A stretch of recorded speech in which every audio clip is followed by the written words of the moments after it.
Welcome to the Kumar Dev education. मैं अपने channel में आपका स्वागत करता हूँ। आज हम प्रेमचंद का जीवन परिचय पढ़ेंगे। आइए शुरू करते हैं। प्रेमचंद का जन्म बनारस जिले के लम्हाई ग्राम में हुआ था। उनका मूल नाम धनपत राय था। प्रेमचंद की आरंभिक शिक्षा बनारसी में हुई। मैट्रिक के बाद वे अध्यापक करने लगे।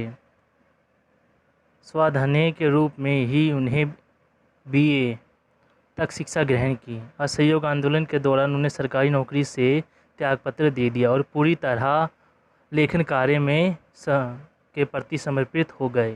प्रेमचंद ने अपने लेखन की शुरुआत पहले उर्दू में नवाब राय के नाम से की, बाद में हिंदी में लिखने लगे। उन्होंने अपने साहित्य में किसानों, दलितों, नारियों की वेदना और वर्ण व्यवस्था की कुरीतियों का भ्रमिक चित्रण किया। वह साहित्य को स्वार्थ सुखाए न मानकर सामाजिक परिवर्तन का एक शस्त्र माध्यम मानते थे।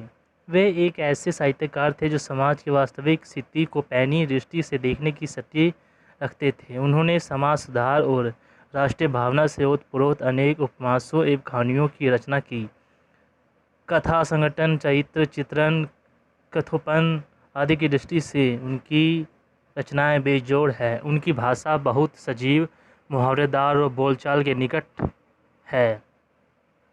हिंदी भाषा को लोकप्रिय बनाने में उनका विशेष योगदान है। संस्कृति के प्रचलित शब्दों के साथ साथ उर्दू की रमणीय उनकी विशेषताएं, जिनके हिंदी कथा भाषा को नया आयाम दिया। उनकी प्रमुख कृतियां हैं मानसरोवर 8 भाग, गुप्तधन 2 भाग, कहानी संग्रह, निर्मला सेवा सदन, प्रेम सब, रणभूमि, कर्मभूमि, गवन गोदान, उपन्यास, करबला संग्राम, प्रेम की विधि, नाटक विधि प्रसंग, 3 खंडों में साहित्यिक और राजनीतिक निबंधों का संग्रह, कुछ विचार। साहित्यिक निबंध: उन्होंने माधुरी, हंस, मर्यादा, जागरण आदि पत्रिकाओं का संपादन भी किया। इस पाठ्यपुस्तक में उनकी ईदगाह कहानी दी गई है। हिंदी में बाल मनोविज्ञानी से संबंधित कहानियाँ बहुत कम लिखी गई है। प्रेमचंद उन दुर्लभ कथाकारों में से है जिन्होंने पूरी प्रामाणिकता के तन्मयता के साथ बाल जीवन की अपनी कहानियों में जगह दी। इनकी कहानियाँ भारत की झांकी संस्कृति एवं ग्रामीण जीवन के विविध रंगों से सरोबोर है। ईदगाह प्रेमचंद की इन्हीं विशेषताओं में अभिव्यक्त करने वाली प्रतिनिधि कहानी है। इस कहानी में ईदगाह जैसे महत्वपूर्ण त्यौहार को आधार बनाकर ग्रामीण मुस्लिम जीवन का सुंदर चित्रण प्रस्तुत किया गया है।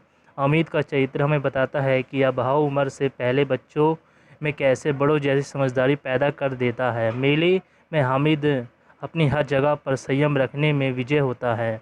साथ ही रुस्तमे हिंद चिमटे के माध्यम से प्रेमचंद ने श्रम के सौंदर्य एवं महत्व को भी उद्घाटित किया है। चित्रणात्मक भाषा की दृष्टि में से भी यह कहानी अनूठी है।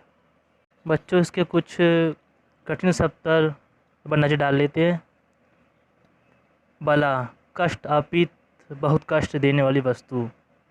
बदमाश, घरबड़ा, होश हवास ठीक ना होना। निगोड़ी, अभावी, निश्चय, उसका न कोई, जिसका कोई ना हो। चिंतवन, किसी की ओर देखने का ढंग, दृष्टि, कटाक्ष। बाजू, नमाज से पहले यथाविधि हाथ पाँव और मुँह धोना। सिजदा, माथा टेकना, खुद के आगे से झुकाना।